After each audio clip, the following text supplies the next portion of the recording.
Hello there, and welcome back to the Danielle Smith series for the 12th episode, and it's called Danielle Smith is Late. Half-term had finished and school had resumed with the autumn term. Danielle woke that Monday morning and looked at her alarm clock to find it was 9:30 in the morning. Oh no, I'm so late. Freaked out, she jumped out of bed, washed, dressed in her uniform, and rushed out the front door. To be in such a big rush for an 8-year-old wasn't good. John, who had been watching from the lab monitors, hit the orange button on a machine to his left, which looked onto her. Hang on, Danielle. This will get you to school on time.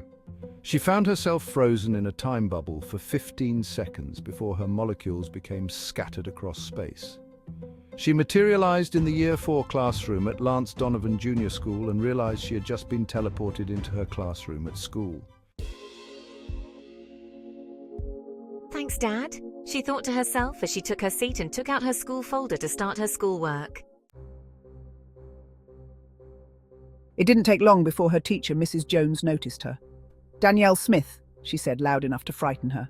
Danielle jumped as she heard her name being called. "Why are you nearly an hour late?" I'm sorry I'm late. I overslept. "Lazy, eh? Detention for you, young lady." Yes, miss? "How did you get here so quickly if you overslept? And no stories about any fantastical journeys?" I was teleported in. "I told you no stories about fantastical adventures. How dare you ignore my warning, you naughty girl?" But it's true. "Enough! You can think about that attitude in detention." Danielle thought it would be better to keep quiet for now and get on with her work. How unfair can she be? She thought to herself. During her detention, Danielle was forced to write lines repeating the sentence, "I must not tell fibs about my travels or my life in general," which she thought was most unfair. She knew she'd time-traveled, visited Oz, traveled into her dreams, been to Imagination Land, found adamantium and briefly met Wolverine, and had a nightmare about being a monster hunter being chased by monsters. She was released at 4:30 and was teleported out, right in front of Mrs. Jones.